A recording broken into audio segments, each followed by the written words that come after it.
আমরা বারবার বলেছি যে এই জুলাই আগস্টের গণ অভ্যুত্থান চলাকালে আমাদের যে সমস্ত সন্তানেরা শহীদ হয়েছে তাদের মৃতদেহ কোনো সুরতহাল করা হয়নি প্রশাসনের চাপে, কোনো পোস্টমর্টেম করতে দেওয়া হয়নি, পোস্টমর্টেমের রিপোর্টও নেই।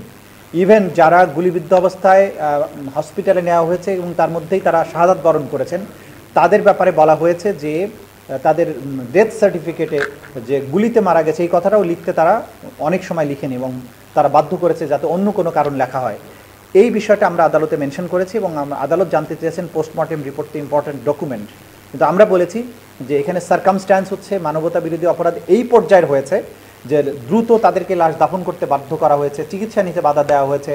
সেই জায়গায় পোস্টমর্টেম রিপোর্ট পাওয়াটা স্বাভাবিক বিষয় নয় এবং পোস্টমর্টেম রিপোর্ট যে নাই এটাও মানবতা বিরোধী অপরাধের একটা অন্যতম জাজল্যমান প্রমাণ, যেটা মানবতা বিরোধী অপরাধ হিসাবে এই বাংলাদেশে সংগঠিত হয়েছে। অনেক জায়গায় যে গুলিতে মারা গেছে তাকে লিখতে বাধ্য করা হয়েছে যে শ্বাসকষ্টে মারা গেছে, জ্বরে মারা গেছে, এবং অনেক জায়গায় বলা হয়েছে রাস্তার মধ্যেও যে জিজ্ঞাসাকে কিভাবে মারা গেছে বলা হয়েছে যে আমরা জ্বরে মারা গেছি।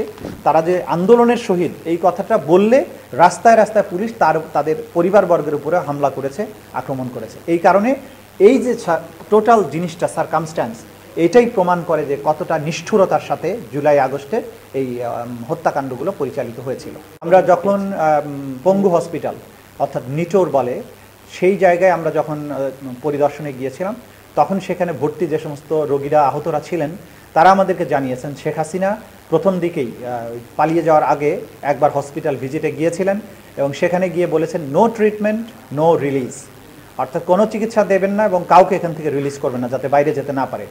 এই নির্দেশাবলীর কথা সেখানকার রোগীরা জানিয়েছেন, ডাক্তাররাও জানিয়েছেন। সেই তথ্য প্রমাণাদি আমাদের কাছে আছে, যেটা আজকে আদালত জিজ্ঞাসা করেছিলেন সেগুলো আমি জানিয়েছি আদালতকে।